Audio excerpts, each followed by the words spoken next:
தேங்காய் உடைச்சி பால் எடுத்து ஒரு படி அரிசிக்கு 2 படி தண்ணி, தேங்காய் பாலோடு சேர்த்து 2 படி கணக்கு பண்ணிக்கின்னு அப்படியே ஏனத்தில் தேங்காய் பாலை ஊற்றி வெங்காயம் தக்காளி வெங்காயம் பச்சை மிளகா பூந்தலை மல்லிக்கீரை வெந்தயம் கொஞ்சம் போட்டு பூண்டு உரித்து நல்லா நீட்டாக இப்படி நீட்டாக கட் பண்ணியிருக்கேன் பாருங்கள். இதே மாதிரி கட் பண்ணி போட்டுடணும்.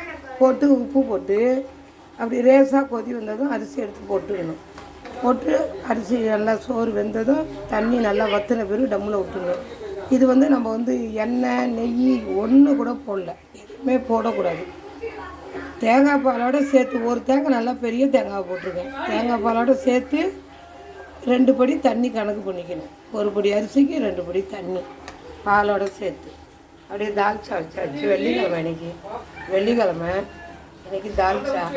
இது கறி போடாமல் தால்ச்சா.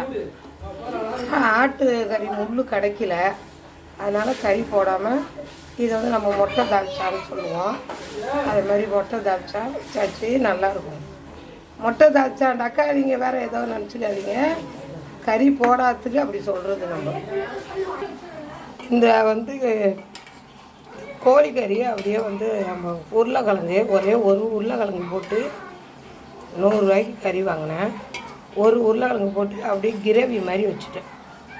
இது தேங்காய் பால் சாப்பாட்டில் ஊற்றி சாப்பிட்டா அவ்வளோ ருசியாக இருக்கும். இதை மாதிரி தான் கிரேவி மாதிரி தான் செஞ்சுக்கணும். குருமாவோட கிரேவி தான் நல்லாயிருக்கும் தேங்காய் பால் சாப்பாட்டுக்கு. இதை மாதிரி செஞ்சுக்கோங்க.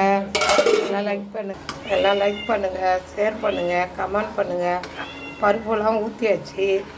ஒரு கொதி விட்டதும் இறக்கிட வேண்டியதான். பருப்பு புளி எல்லாமே போட்டேன்.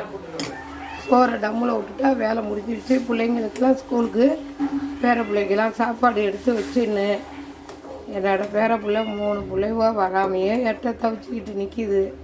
இதுவாக செய்யுங்க, அதுவும் வீட்டுக்கு வர முடியா. இன்ஷா அல்லாஹ். நொய் மாதிரி இருக்குது பாருங்கள், கம்மஞ்சம்பா அரிசியை எனக்கு ஒன்றும் கிடைக்கல. எங்கள் சம்மந்தி வீட்டிலேருந்து திருச்சிலேருந்து எனக்கு அனுப்பி விட்டாங்க. அதான் இன்றைக்கி சாப்பாடு செய்யணும். தேங்காய் பால் சோறு ரெடி ஆகிடுச்சு. எடுத்து பசங்களுக்கு வச்சிட வேண்டியதான். இந்த மாதிரி செஞ்சுக்கோங்க. தேங்காய் பால் பூந்தலெல்லாம் போட்டதும் நல்லா மணக்குது. மகமண்டு தேங்காய் பால் சோறு வாடை அடிக்குது. லைக் பண்ணுங்கள், ஷேர் பண்ணுங்கள், கமெண்ட் பண்ணுங்கள். பாய்.